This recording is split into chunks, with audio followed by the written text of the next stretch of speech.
This is Geometry, Chapter 15, Lesson 5. All right, so pyramids. How do they differ from prisms? Remember, a prism has those two congruent bases. That is not so when we have a pyramid because they have an apex.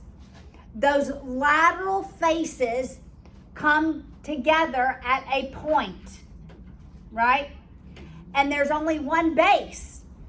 And the base of a pyramid can be anything. It can be triangular, it can be square, it can be rectangular, it could be a pentagon. It doesn't matter what the shape of it is. Most of them are squares. That's right. Most pyramids are squares. So the lateral faces, though, in a prism, the lateral faces are quadrilaterals, right? 4 sides. In a pyramid, they're all triangular. They go with the base and then up to a point. So their lateral faces are going to intersect at the very top of that triangle. All right? Does that make sense? Yes?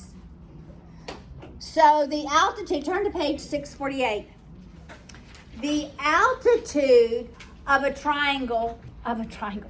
pyramid is from the apex perpendicular to the base. So that altitude can lie inside the pyramid, which most of the time it does.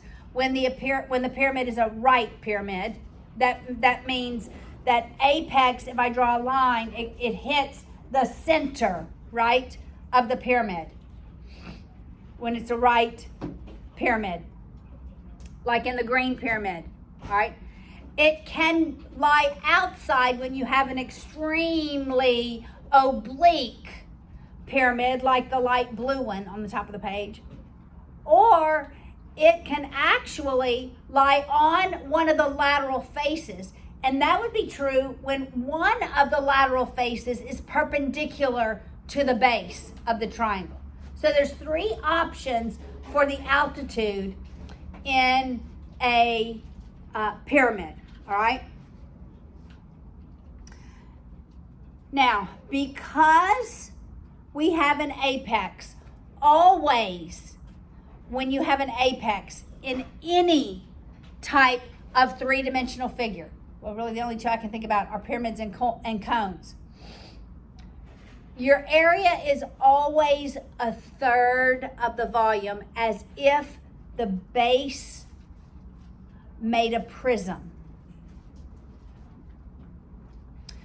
Because 3 pyramids can actually fit into one prism that has the same base as a pyramid. 3 of them can fit in it. It's interesting, huh? Same height. All right. So, the formula for surface area is just the sum of all of the areas, right? When I say surface area, you're thinking total. So it would be the area of the base, whatever that is, plus the area of the lateral faces. They are not always necessarily congruent. The lateral faces are not always necessarily the same. The lateral surface area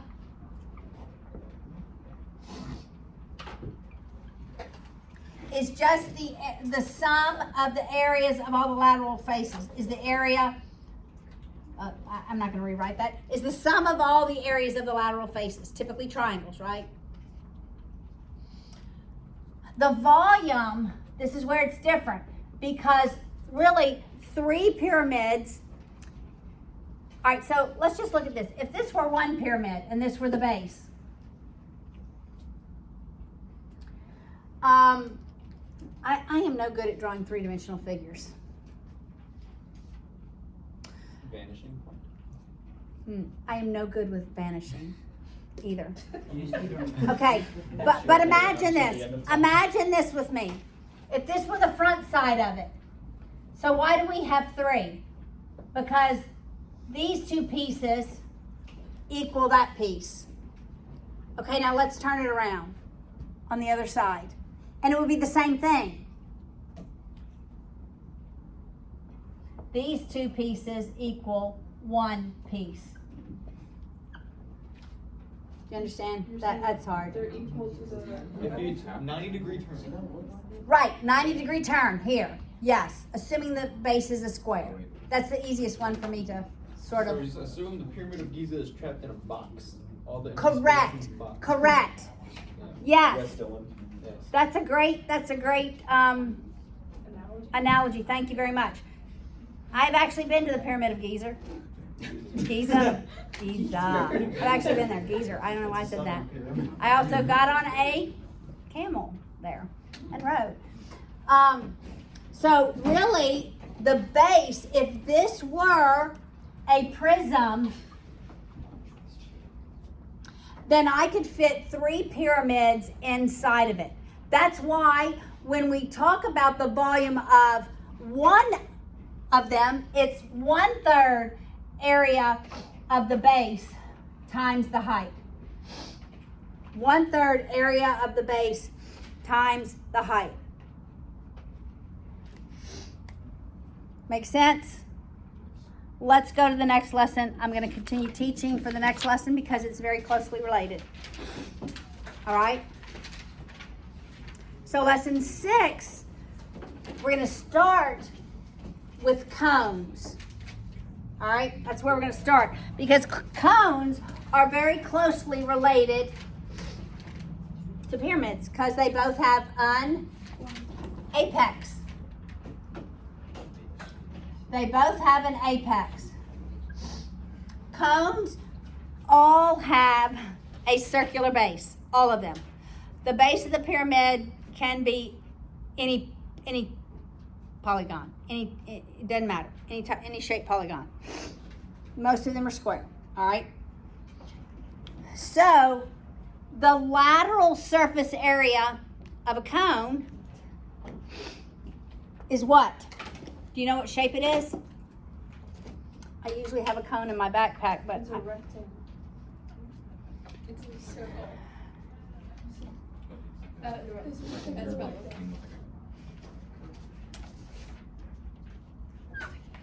Coffee filter. it's a sector. It's a coffee filter. There we go. It's a sector. It's a sector of a circle. So it's some percent of the whole circle, right? And if I knew this angle, then I can calculate the surface area, can I? And then you have to find area of base. That's right. So the area of a cone, the surface area of the cone is the area of the base, which is a circle, pi r squared, plus whatever this angle is. I'm going to do C angle. Whatever that angle is over 360 times pi r squared. And here's the r. You have to know that radius. That's the surface area. This textbook does not do a lot of surface area for cones at all. Are you going? Probably not. All right, but yeah, probably not. But it's important that you know that this is really the formula, right? And that it really is a sector. Now, the volume, because we have an apex, the volume is going to be what? 1/3. Yeah, the volume is going to be 1/3 because anytime you hear the word apex, you know it's a third of the volume of what a whole cylinder would be with that base. It's 1/3 area of the base times height. So the formula is the same, but what changes? the formula for the area of the base. This one is going to be a polygon, right?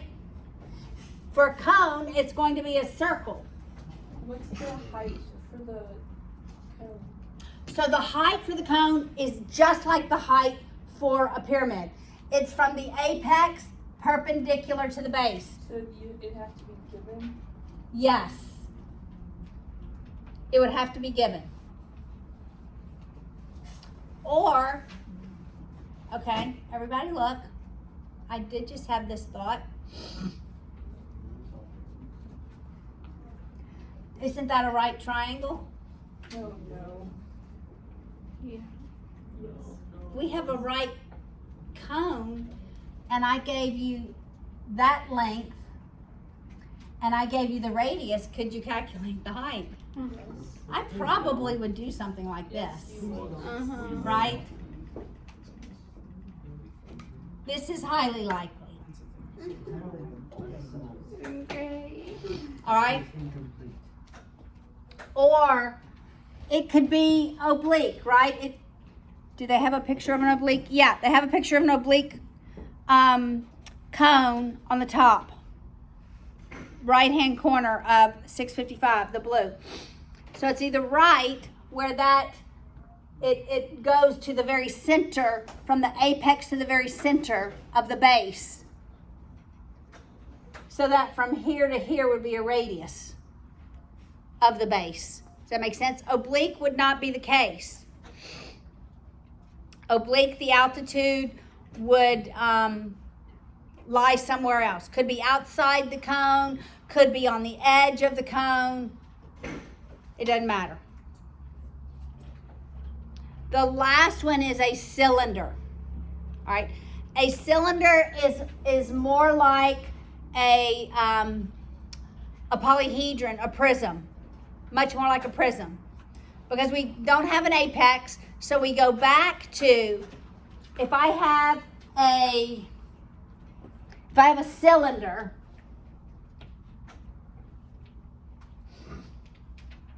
here's a cylinder. All right, what is the surface area of this cylinder? Yes? It's both of the circles you find the area of this, and then So it's 2 times pi r squared plus the area of the rectangle. the area of the rectangle. That's the middle, right? What is that? The height. So length times width. How do I figure this out? What's the length? Oh, the diameter. The diameter of the circle.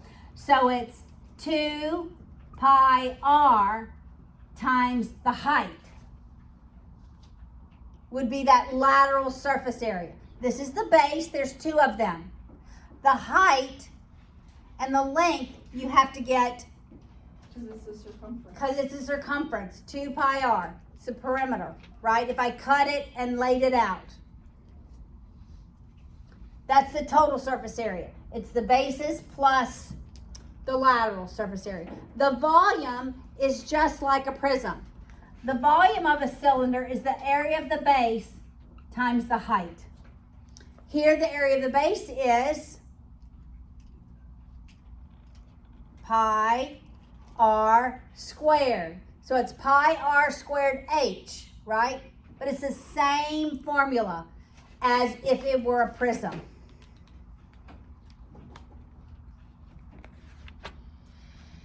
All right?